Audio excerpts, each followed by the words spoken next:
Bonjour à tous, aujourd'hui nous allons essayer de répondre à cette question. Pourquoi voit-on un feu d'artifice avant de l'entendre? Pour commencer, rappelons l'origine du feu d'artifice. C'est en Chine, environ 2 siècles avant Jésus-Christ, qu'a été découvert un mélange explosif appelé poudre noire. Ce mélange était utilisé aussi bien à des fins guerrières que festives. Nous allons commencer par reformuler le problème. D'un point de vue scientifique, qu'allons-nous chercher aujourd'hui? En effet, on veut savoir pourquoi on voit un feu d'artifice avant de l'entendre. Autrement dit, on veut savoir si la lumière va plus vite que le son.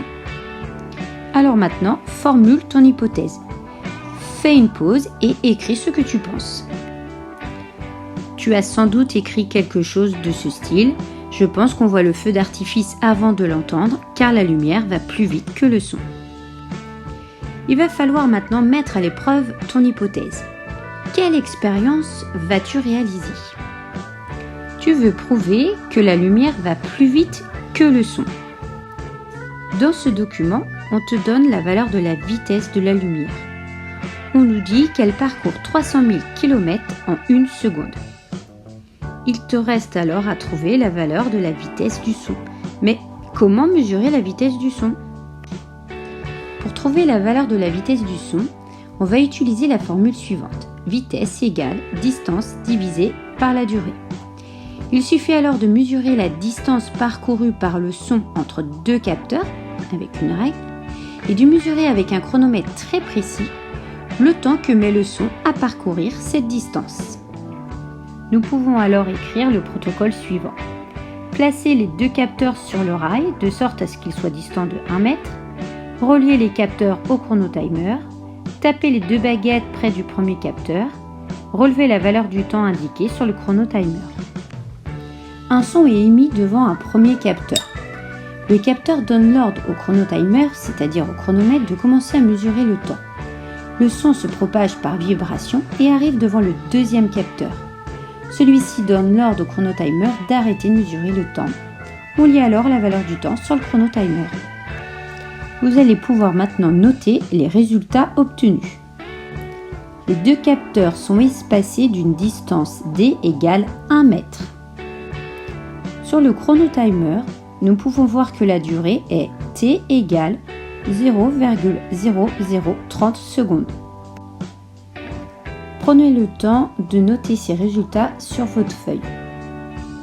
Nous allons maintenant pouvoir calculer la vitesse du son en utilisant nos résultats. Déjà, on se rappelle, la formule pour calculer la vitesse, c'est distance divisée par la durée, ou encore V égale D divisé par T. Comme la distance mesurée est en mètres et la durée est en secondes, forcément la vitesse sera en mètres par seconde. Maintenant, pour rédiger ton calcul, n'oublie pas les différentes étapes. Je dois calculer, je sais que, on indique la formule, on note le calcul en n'oubliant pas les unités et on fait la phrase réponse. Fais une pause dans la vidéo et essaye de rédiger le calcul. Voilà ce que tu as dû obtenir. Je dois calculer la vitesse V du son.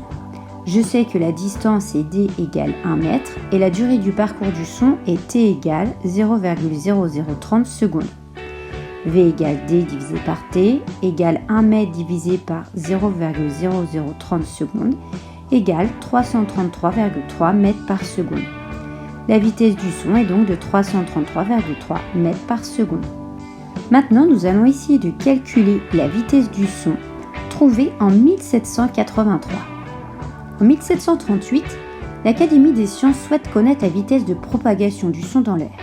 L'expérience suivante est alors réalisée. On place un canon sur la tour de Montlhéry, une commune au sud de Paris.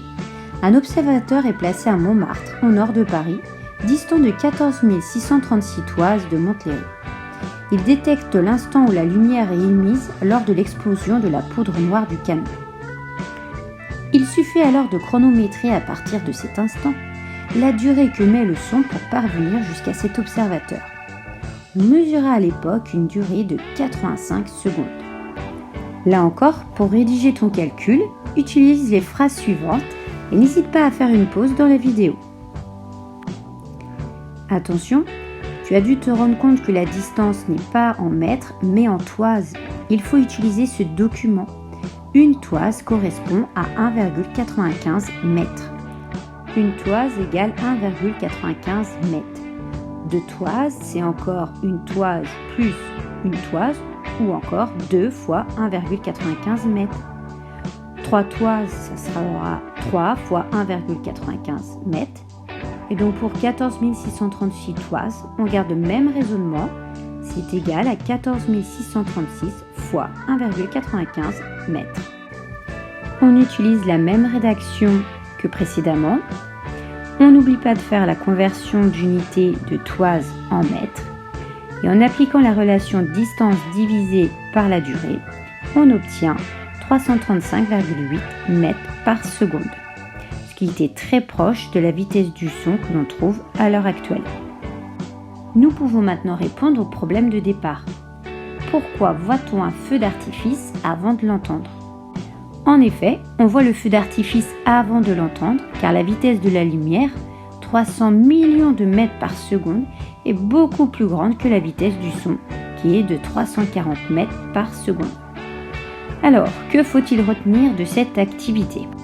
Déjà, à 20 degrés Celsius, la vitesse du son dans l'air est d'environ 340 mètres par seconde. Il va falloir connaître cette valeur par cœur. La vitesse du son varie selon le milieu dans lequel il se propage. Elle est plus grande dans les liquides et dans les solides. La vitesse du son dépend de la température. Plus la température augmente, plus la vitesse du son est élevée. Merci pour votre écoute et à bientôt!